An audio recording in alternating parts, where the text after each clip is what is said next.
At what point in the film, I understand George had to talk you into it, practically twist your arm to make the film. We talked about that also a little earlier. Well, I don't know if they were interested in that. Are you interested in hearing how George talked him into making the film?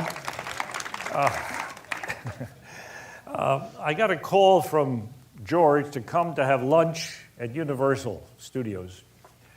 And he was in some of my seminars at USC.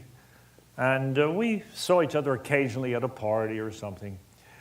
And so I went to have lunch with him, and he asked me, he said, look, I'd like you to do the second Star Wars. Well, my response was immediate, no. No way. Why?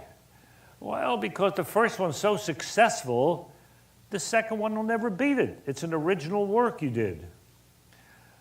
Now, original work, I'll tell you. 2.5 years before, or 2 years before, I was at a New Year's party at Francis Coppola's in San Francisco. And once we all got tanked up a bit, George said, let's go down to the projection room. I want to show you some footage of this film I'm shooting. What are you shooting? Oh, it's called Star Wars. Oh. So we all went down to the basement, and he ran some scenes that were cut together from the film he was shooting. And we sat there absolutely flabbergasted. We thought, this is terrible. This is dreadful. What's he doing? He's crazy. It's a comic book. People jumping around, hanging around, these odd creatures. What's he? And we didn't say a word. The lights go on, and George knows enough not to say, what do you think? He disappeared. He was upstairs, you see. So we all looked at each other and say, he's nuts. God, he's going to lose his shirt in this. Fox is financing this piece of junk? Oh, we were sick for George, sick. You know the rest of the story.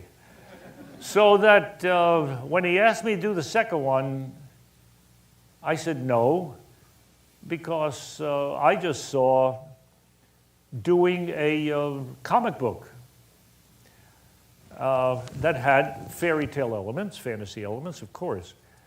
And he said, I want you to think about it. And he said something very important. He said, I need this picture to be better than the first one, because if it gets an audience, and we don't know whether it'll have an audience, maybe only the first one was the one they liked. If this audience likes the second one, I will have a franchise. I'll be able to do more Star Wars pictures. If it doesn't do well, I'll just chuck it. Oh. So you want me to be the fall guy, I said. Well, that's good. And then he said something interesting which made me say no twice as loud. He said, I'm going to finance this picture myself. I said, not Fox? Nope. It's going to be all my money. I want to own the picture. You mean you want me to shoot a picture, you don't know if it's going to work, it's going to cost a lot more money because you want to be a bigger picture, you're going to finance it, and I'm supposed to not sleep night. I said, no. So I went home and called my agent and said, Lucas asked me to do the second Star Wars. Then I had to hang up. I mean, the phone was bursting. You got to do it. What are you talking about? You got to do it. Well, I said, no, it's dangerous. There's a lot of things about it. And I don't know special effects. I don't know any of that stuff. You'll learn. Yeah, okay. So some time went by, and then I got a call to come up to San Anselmo. George would like me to come up and talk to him. So I flew up, and he took me into a room, and all around the room were these beautiful drawings and blueprints of huge Victorian houses. And he said, I just bought a piece of land called Lucas Valley. It was just coincidental. And it has redwood trees, it has water, it's just beautiful, not far from here. And he says, I want to build a ranch called Skywalker Ranch, where I want to invite filmmakers from around the world, and I want to have seminars there, and I want to do this, and I want to do that, if the second film works. And if it doesn't, he says, I'll throw everything away. That's it. I won't build it because I need the money from the second one. So I said, this is supposed to make me feel good? Well, he danced around a bit, and I said no. By now I was very frightened.